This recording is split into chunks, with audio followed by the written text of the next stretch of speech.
Noida sector 150।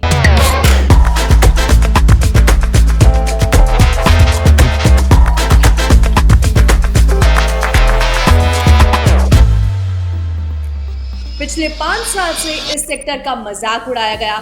लोग इसे ghost town कहते थे, लीगल ट्रैप बोलते थे। एक वक्त था जब यहाँ इन्वेस्टमेंट का मतलब था डेड मनी।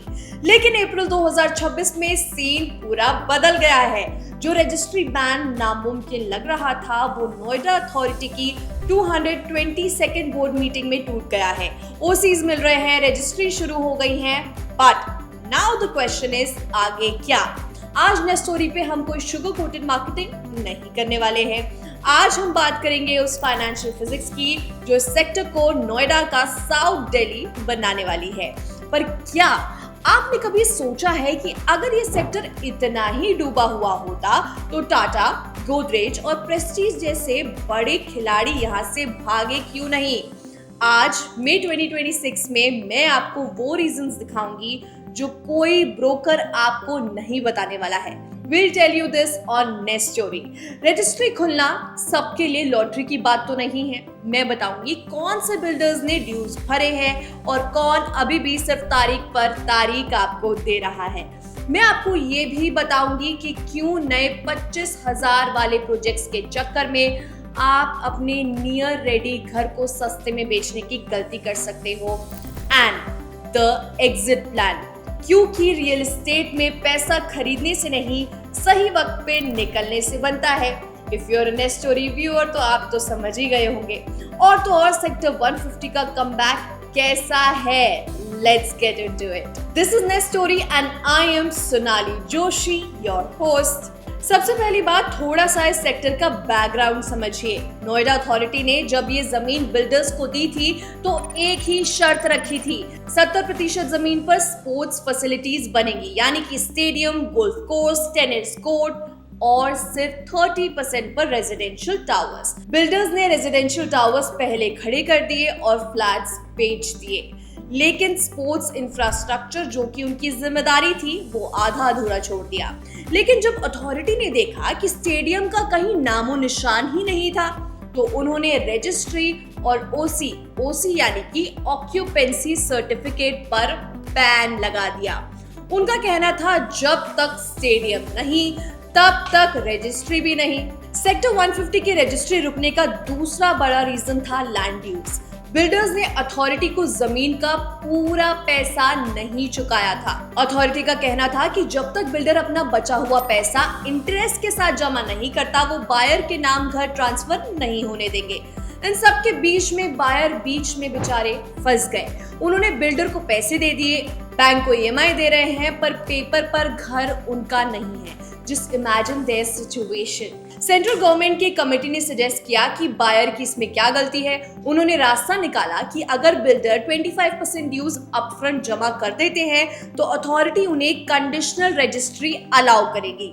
नोएडा अथॉरिटी ने फाइनली अपनी पॉलिसीज में ढील दी। उन्होंने प्रोजेक्ट वाइज क्लियरेंस देना शुरू किया, मतलब कि पूरे सेक्टर की रजिस्ट्री रुकने की बजाय जो बिल्डर पैसे दे रहे हैं सिर्फ उनके प्रोजेक्ट्स की रजिस्ट्री खुल रही है। कोविड और एनजीटी यानी नेशनल ग्रीन ट्रिब्यूनल के बैन्स की वजह से बिल्डर्स को कुछ वक्त का इंटरेस्ट वेवर मिला, जिससे उनका फाइनेंशियल बोझ थोड़ा कम हुआ और वो पैसे भरने के काबिल हो गए। बट ध्यान से सुन लीजिए, टाटा, गोदरेज और एस जैसे बड़े ग्रुप्स ने अपनी ब्रांड वैल्यू बचाने के लिए अथॉरिटी के साथ सेटलमेंट कर लिया है। लेकिन जो छोटे बिल्डर्स हैं या जिनकी फाइनेंशियल हालत खराब है, जैसे लॉजिक्स या कुछ लोकल प्लेयर्स, वो अभी भी अथॉरिटी को ड्यूज नहीं दे पा रहे हैं। उनके बायर्स आज भी तारीख पे तारीख सुन रहे हैं। अब यहाँ नोएडा सेक्टर 150 की रजिस्ट्री खुली और दूसरी तरफ अब होंगे प्राइस आसमान पर। लेकिन क्यों? इसके कई रीजंस हैं। सबसे पहले तो FAR यानी फ्लोर एरिया रेशियो 2.0।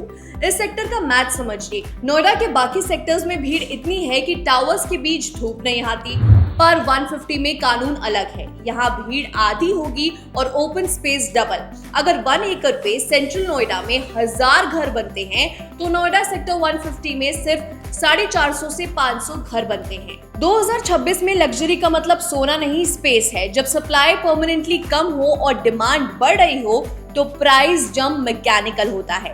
आप यहाँ से फ्लैट नहीं, नोएडा के सबसे लो डेंसिटी लाइफस्टाइल खरीद रहे हो। सेक्टर 150 नोएडा का सबसे हरा भरा सेक्टर है।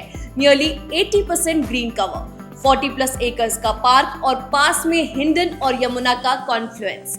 दिल्ली एनसीआर के गैस चैम्बर बनने के बाद लोग ऐसी जगह प्रीमियम देने को तैयार हैं जहां AQI यानी एयर क्वालिटी इंडेक्स सिटी के बाकी हिस्सों से बेटर होता है।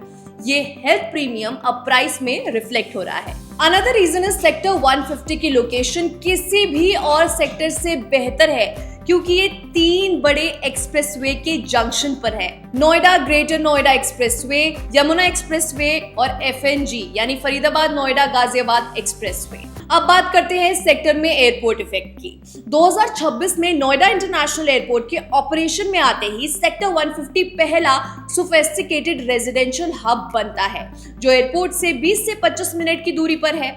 ये सिर्फ एक रेजिडेंशियल सेक्टर नहीं है, ये एक स्पोर्ट्स सिटी है। यहाँ 9 होल गोल्फ कोर्स और इंटरनेशनल लेवल की स्पोर्ट्स फैसिलिटीज प्लान है। ग्लोबल रियल एस्टेट का डेटा कहता है कि गोल्फ फेसिंग प्रॉपर्टीज की वैल्यू नॉर्मल प्रॉपर्टी से 20% से 30% ज्यादा होती है। जब बड़े ब्रांड्स जैसे कि प्रेस्टीज, गोदरेज, टाटा यहाँ अपना अल्ट्रा लग्जरी प्रोजेक्ट डिलीवर करेंगे तो वो स्टैंडर्ड ऑफ लिविंग को बेंचमार्क कर देंगे।